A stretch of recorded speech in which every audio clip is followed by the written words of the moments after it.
আমাগর মাতৃভাষা তেমন এরা বুঝে না। সদ্য বাংলা খাঁটি ভাষায় আমি বলছি, এই ছাগলগুনা যার যার ছাগল আছে, ছাগল যদি পালার ইচ্ছা আছে, বাড়িতে গাছ বুইনে এই গাছ ছাগলরে খিলাইও।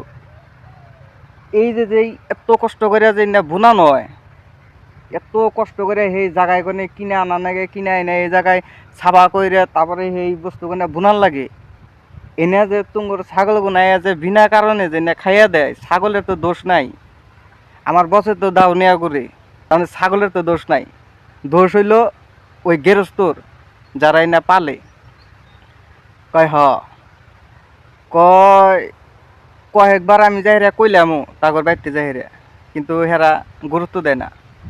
কয় আমি এখন লাস্টে হার মেনে গেছি গে, এখন কয় খাই খাই গে, আমার আর কিছু করার নাই। তো করার আছে, মানসিকতা যদি আছে, তাহলে ভাই ছাগল যার যার আছে সুন্দর করে বাইন্দা থিও।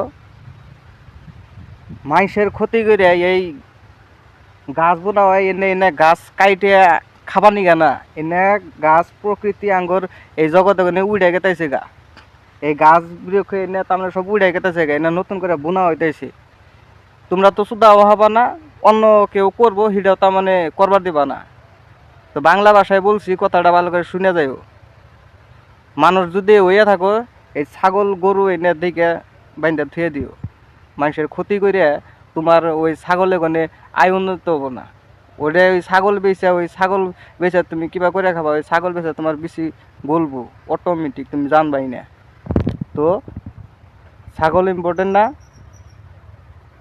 বিবেক জ্ঞান আছে সবেরই, তো এটা ভরপুর ইউজ করো।